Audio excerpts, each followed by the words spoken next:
Hi, I'm Kathryn. I'm a technical account manager at Siemens, and I'm going to talk a little bit today about my identity as a woman in engineering and how that has changed from working at Siemens compared to when I first started. Growing up, I was never the kind of person who built circuits in my room or wrote computer programs for fun. I always enjoyed most subjects at school, and I changed my mind quite a lot about what I wanted to do. I never even really considered engineering as a career until I did some work experience with an engineering company, which really made me change my mind about it because I realised it combined maths and science in a way that I really enjoyed. But it did still take me quite a while to decide whether it was the right choice for me or not. And that was partly because I didn't really see anybody who looked like me, who had the same skills as me, who was in an engineering role. So it was hard to imagine myself in that career and to really know what it might look like. And that's why I'm really passionate about talking about this subject. People talk a lot about the challenges of being a woman in a male-dominated industry, and I've definitely had a few comments and things, but if I'm honest, the biggest thing which has held me back in my career has been my own self-limiting beliefs. I've spent so much time worrying that I don't fit the stereotype of an engineer, that I'm not strong enough technically, that my skills and gifts don't match that of this imaginary engineer that I've got in my head. I'd compare myself to people around me and I'd feel, oh, I'm not good enough compared to them. And because of this, I felt like an imposter. There was a period where I wouldn't even call myself an engineer, and I did this to protect myself, but really it was only harming me because the more I said it, the more I believed it, and the more people around me believed it too. The more that I've learned working for Siemens is that I'm not the only person who feels this way. It's actually how you use those feelings of being an imposter to drive you and push you out of your comfort zone, which really grows you as a person and makes you a better engineer. Everyone here at Siemens is just figuring it out. None of us can know everything about everything. But the truth is, everyone is unique and we all have our own skills to bring to the table. No one really fits that stereotype of an engineer. And that was in my head or might be in your head. But those differences are a real strength and they're an asset to the company because we're a team and we work together. We rely on each other and we can ask each other for help because there's always somebody who knows or who has skills or an experience in a certain area, even if you don't.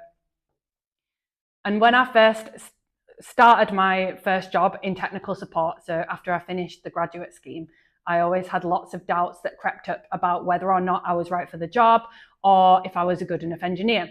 And I started to realize over time that I had a set of skills which were maybe slightly underutilized in the department. I'm really organized, I'm good with people, I'm great at supporting others, and I like looking at the big picture of things rather than the small details. And a lot of my colleagues are really good at detail orientation and understanding deeply technical topics, which of course are really, really important skills to have in a technical department.